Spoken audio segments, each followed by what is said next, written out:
4.2-litre V8. This has a 5.2-litre Lamborghini V10. That means 518 brake horsepower, enough torque to tenderize an elephant, and a top speed of about 200 miles an hour. 0 to 60 is dealt with in 3.7 seconds. That's there, 80, 90, 100, 110, 120, 125 in 8 seconds. This thing is phenomenal! The handling is pretty epic as well.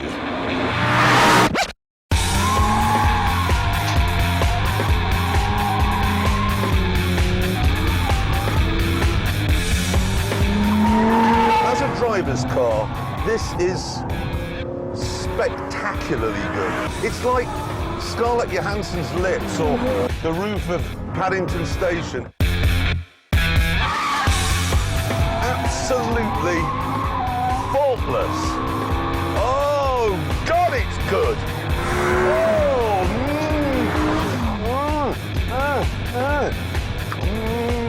nice car. And unlike most supercars, it's not even desperately impractical. You get a boot, which is big enough for 3 medium-sized goats. You get a useful shelf behind the seats, and you get room inside to move about and breathe. There are a couple of mistakes, I admit. If, for instance, you have a can of tangy, refreshing drink here in the cup holder, and you go to change gear, your elbow's going to knock it over, and that's annoying. And as far as I can work out, the trip computer isn't working. I don't like to say that, obviously, because it will have been installed by a German who'll be shot at dawn for his mistake, but it doesn't. And then there's the biggest mistake of them all, the price. It's £100,000. And that's just the start. If you want ceramic brakes, £7,000. Flappy paddle gearbox, £5,000. If you want the boot lined in fake suede, £1,600. Bucket seats, £2,350. Colour-coordinated seatbelts, £750. If you want these panels here, finished in carbon fibre, you're mad. Mad as a Mexican's dog.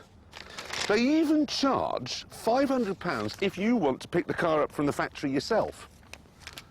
That's like charging someone £10 extra for a bottle of wine if you tread the grapes yourself.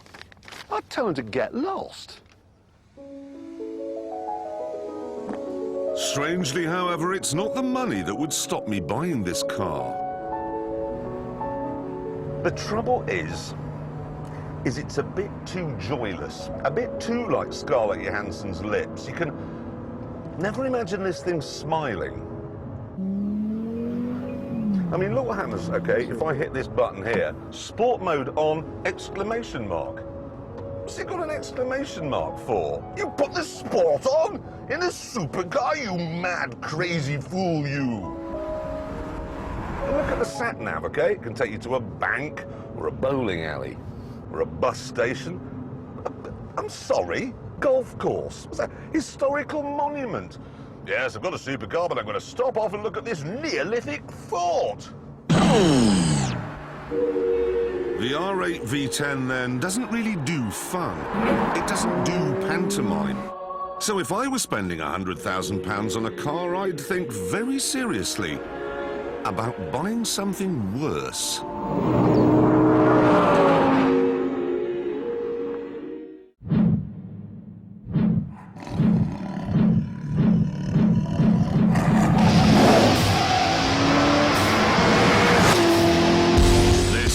The Corvette ZR1, which is extremely fast.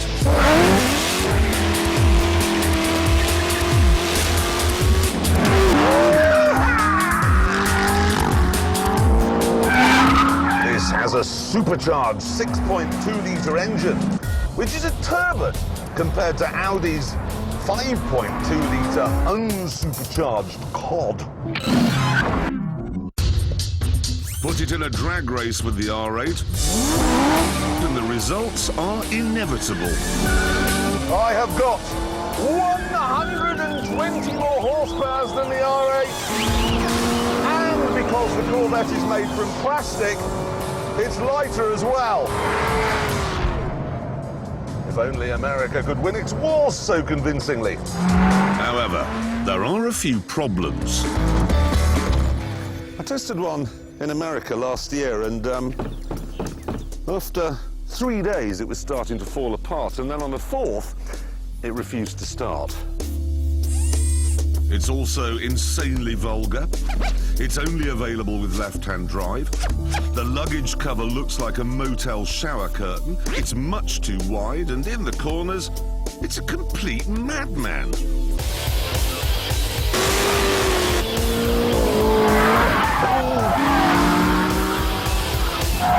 When I drove this thing in California, I loved it.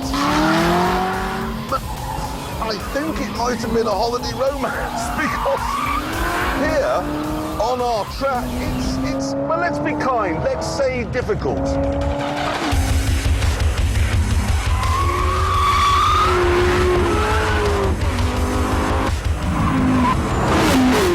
Remember, I've got more power than a Ferrari Enzo.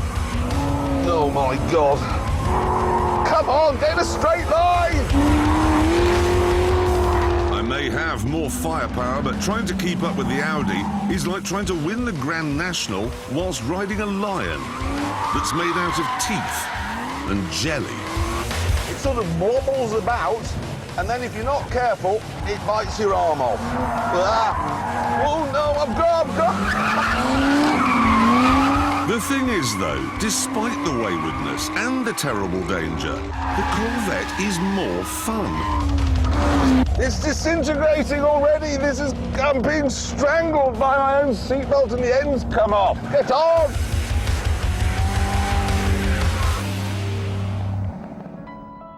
Be in no doubt, then, the Audi is a better car. It's better built, better to look at, better to drive, more comfortable, easier to park, and in the real world, faster. You'd have to be bonkers to buy the Corvette. And that is why you should.